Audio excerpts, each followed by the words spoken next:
Ramazan gecelerinin bir güzel yanı da kantolardı.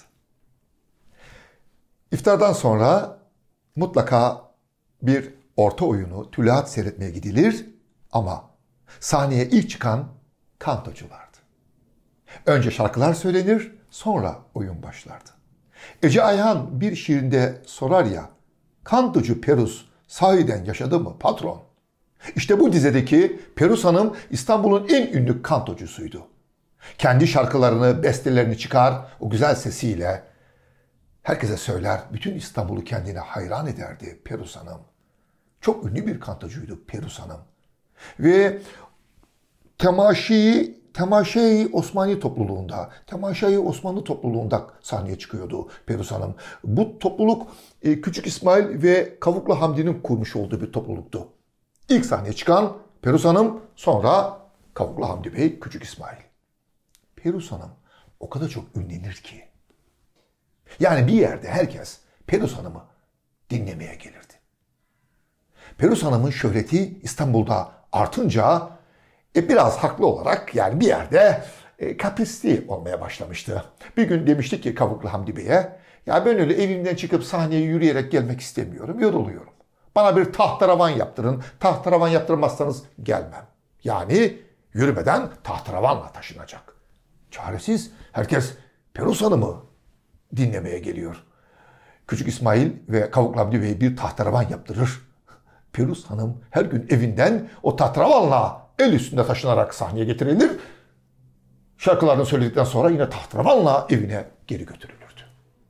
Bir gün Perus Hanım Kavuklu Hamdi Bey'in kapısını çalıyor. Kavuklu Hamdi Bey oturmuş fesi dizinde. Bu ayrıntı önemli. Fesi dizinde. Kavuklu Hamdi Bey'in fesi başındaysa neşeli demektir. Ama fesi dizindeyse sıkıntılı. Memnun değil.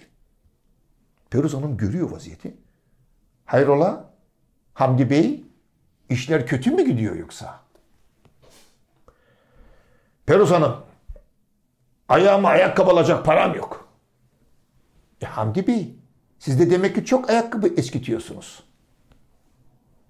Perus Hanım, biz sizin gibi öyle ayaklarımız havada dolaşmıyoruz. Yere basıyoruz. Kavuklu Hamdi Bey ve Perus Hanım arasında anlatılan işte böyle güzel bir öykü vardır Ramazan gecelerinden bugüne kalan. Sonra zaman içinde kantolar devrini tamamlıyor. Nurhan Damcıoğlu elbette ki bu kanto geleneğinin bizim çağımızdaki, dönemimizdeki en önemli temsilcisidir ama kantolar zaman içinde yerini tangolara bırakıyor. Ve tangolar denilince gelin 1940'lı yıllara gidelim. Galata Köprüsü'nden bir vapura binelim, bir şehir atları vapuruna ve Boğaz'a doğru yola koyulalım.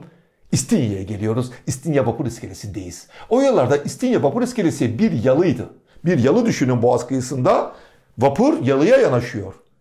Yalıdan yolcular iniyor, İstinye'ye dağılıyordu. Bir yalı vardı orada.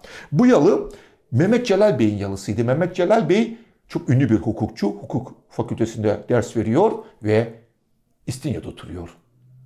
İşte o vapur İstinye'ye yanaşınca yolcular iniyor, yalının birinci katındaki balkona bakıyorlardı. Öyle hemen evlerine dağılmıyorlardı.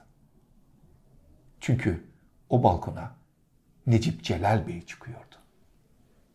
Tango'nun bizim kültürümüzdeki kurucusu o güzel şarkılarıyla Necip Celal Bey balkona çıkıyor ve kemanı elinde bütün o yolculara şarkılarını çalıyordu. Necip Celal Bey görme engelli olduğu için vapurun düdüğünü duyduğunda keman nakort etmeye başlıyordu.